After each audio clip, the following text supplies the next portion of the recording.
విజయవాడలో out side food తయారీపై నిఘా పెరిగింది. మొన్న విశాఖపట్నం, ఎప్పుడు విజయవాడ నగర వ్యాప్తంగా లీగల్, మెట్రాలజీ, ఫుడ్ సేఫ్టీ డిపార్ట్మెంట్లు జాయింట్ ఆపరేషన్ నిర్వహించాయి.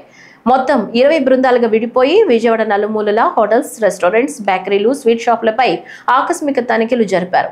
లోపలికెళ్లగానే కిచెన్లన్నీ కంపుగొడుతూ, చెత్త కుండీల్ని తలపిస్తూ భయానకంగా కనిపించాయి.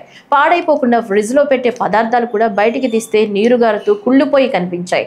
ఆహారాల తయారీలో వాడుతున్న కలర్స్ ఏంటి, మిగతా ఇంగ్రీడియంట్స్ ఏంటి ఆరా తీశారు అధికారులు. కాలం చెల్లిన పదార్థాలని సీజ్ చేశారు. ఇక్కడ అధిక శాతం ఆహార పదార్థాలు పూర్తిగా పాడై తినడానికి అస్సలు వీల్లేనివే. బ్రెడ్లు, సలాడ్లు, మాంసాహార పదార్థాలు ఏది పట్టుకున్నా మురికి కంపు కొట్టడాన్ని చూసి షాక్ అయ్యారు అధికారులు. కొన్ని హోటల్స్ అయితే కనీస అనుమతులే లేకుండా నిర్వహిస్తున్నట్లు గుర్తించారు. 2-3 రోజుల కిందట వండిన పదార్థాలని కూడా కస్టమర్లకు వడ్డిస్తున్నట్లు తేల్చారు.